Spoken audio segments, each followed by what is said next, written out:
Now, the west is black, and that represents the bear. And the bear represents introspection. Because the bear, when it hibernates, goes into its cave, and it's dark, black. So that represents introspection. So when I built the fire, it is, before you start the fire, it is customary for the fire chief to make a prayer for the fire. So I did, and I asked, and everybody was standing around, and so I prayed to the east, called the eagle, asked that the eagle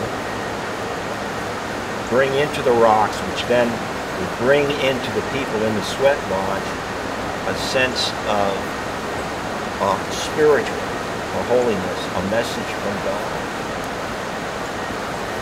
And I then prayed to the east, and the animal, to the south, and the animal in the south was, in this case, a coyote.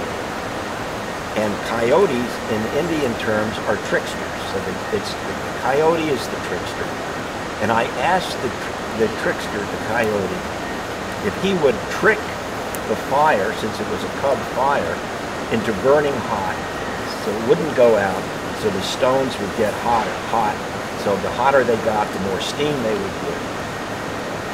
And it would give them a sense of standing in innocence. Now, standing in innocence, I found out, meant that it is to stand in innocence means to be the essence, the very essence of yourself, or the person you're talking about, or things in nature like plants or rocks. And he gave me an example. And the example is, if you burn a candle, the hottest part of that candle is the center of the flame in the wick, which is blue. And the whole purpose of the candle is to have that flame. So the center of that flame would be the candle standing in innocence. It's the essence of what it is all about. Now to the west, I think we said the bear. And I prayed all around. And I called to the eagle and asked them to come and give their blessings. So I lit the fire, and everybody was told to leave the area, because it was then, as the fire was going like this, it was sacred, and only the fire chief and its helper could be in that area. Now I tell you, I was not in very good condition, and I was kind of old even in those days, and I was exhausted just building the fire, hauling the rocks, and hauling the wood. And everybody went into the fire lodge, into the sweat lodge, and they called for a rock. And I had to take a pitchfork and go into the fire and get a rock out, put it in the lodge. They would add water to it and they'd get steam. And this went on for 2 hours. And at the end of 2 hours, I was shaking. I was so tired, and I was so exhausted. I was shaking, and I could barely lift the rock. Well, after the sweat, we all went out, got something to eat. And where this sweat was 2.5 hours. It was in Marshall, Texas, and it was 2.5 hour drive from Dallas, where the place was that I was staying.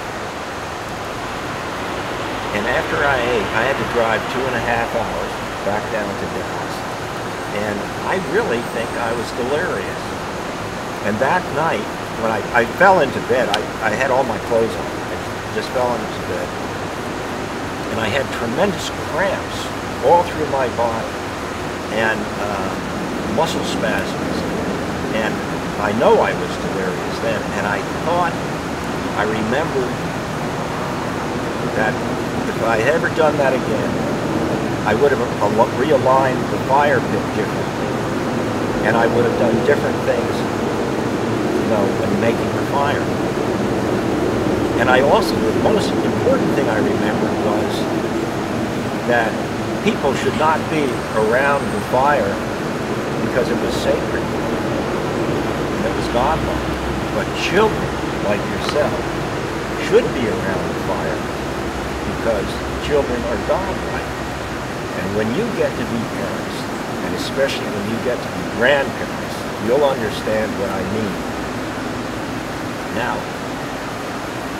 I came back to Connecticut shortly after that, and 2 weeks later, this woman of power called me up. And she said that they had gone back up to Texas, and the very people that were in that sweat had gone with her. And when they arrived to make the fire, eagles, real eagles, were soaring. And she said, I had called the eagles. Now, I asked her, well, wasn't that just a coincidence? And she said she'd been doing sweats for 20 years and she had never seen eagles in that area. You know, to this day, I don't know if I really did call the eagles. But if I had, I'd like to think that maybe they came because for a short period of time, I was standing in innocence when I thought, hey guys, come on in. Hey, here, Martin. Hey, Lars. Sit down. Hey guys. You're just in time for the next story.